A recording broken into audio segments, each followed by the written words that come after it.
Night Daniel Harper found the girl on his doorstep. Rain was falling so hard it felt like the sky was breaking apart.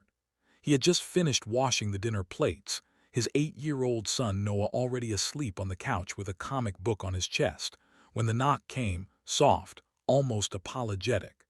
Daniel almost ignored it.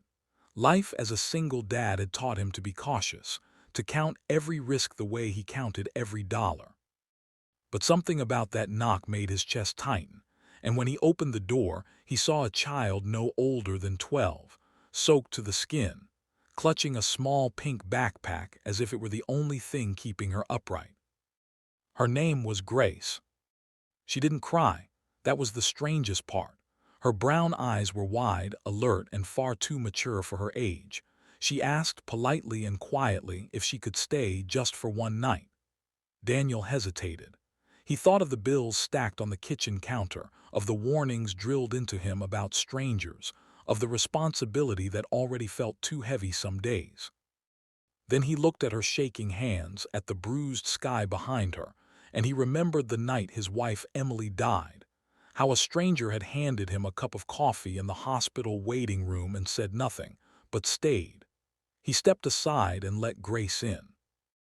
Inside, the house was small and worn, but warm. Noah woke up, blinked at the sight of the girl, and offered her his blanket without being asked. Grace smiled then, just a little, and for the first time that night she looked like a child. Daniel gave her dry clothes that once belonged to Emily's niece, heated soup on the stove, and listened as Grace explained only what she was willing to share. She said she'd run away after a fight. She said she was tired of being invisible. She did not say where she came from, and Daniel did not push. Some truths, he knew, came only when they felt safe.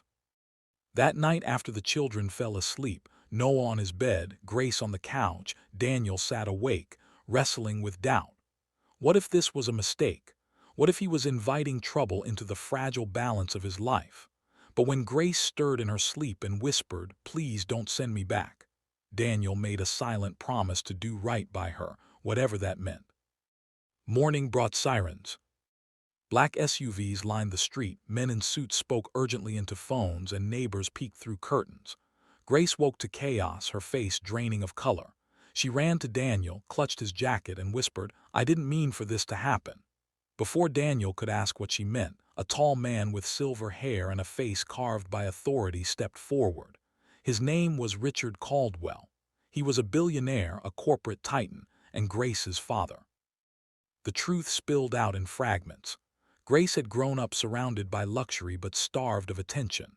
After her mother died, her world became a rotation of nannies, drivers, and locked doors. When she ran away, it wasn't rebellion, it was loneliness. The citywide search, the media frenzy, the police response.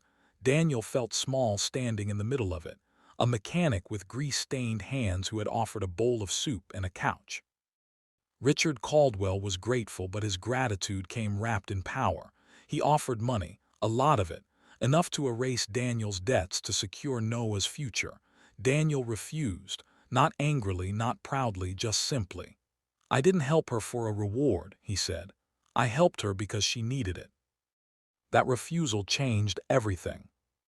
Richard saw something then, not weakness but strength. Still, challenges followed.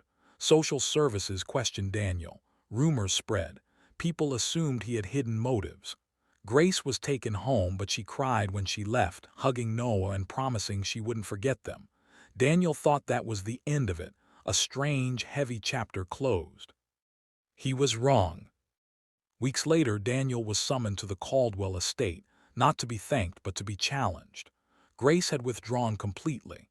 She refused tutors, ignored therapists, and spoke only of the night at Daniel's house.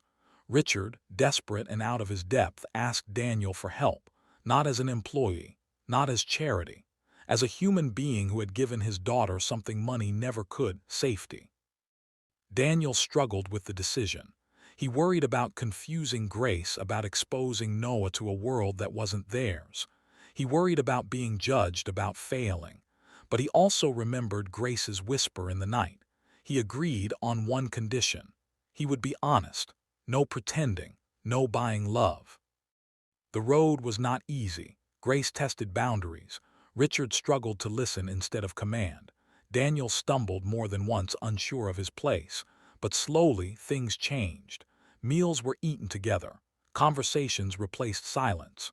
Richard learned to sit on the floor and listen. Grace learned that she didn't have to run to be seen. And Noah gained a sister in all the ways that mattered. In time, Richard established a foundation, not in his name but in Grace's, focused on supporting single parents and runaway children. Daniel never took a dime for himself, but he became something richer than he had ever imagined. Proof that kindness could ripple outward, reshaping lives far beyond one rainy night. The story didn't end with adoption papers or fairy tale music. It ended with something quieter, stronger. A family redefined, a billionaire humbled, a single dad affirmed, and a little girl who learned that sometimes the safest place in the world is a stranger's home when that stranger chooses compassion over fear. Because one night can change everything. And sometimes the greatest wealth a person can offer is simply opening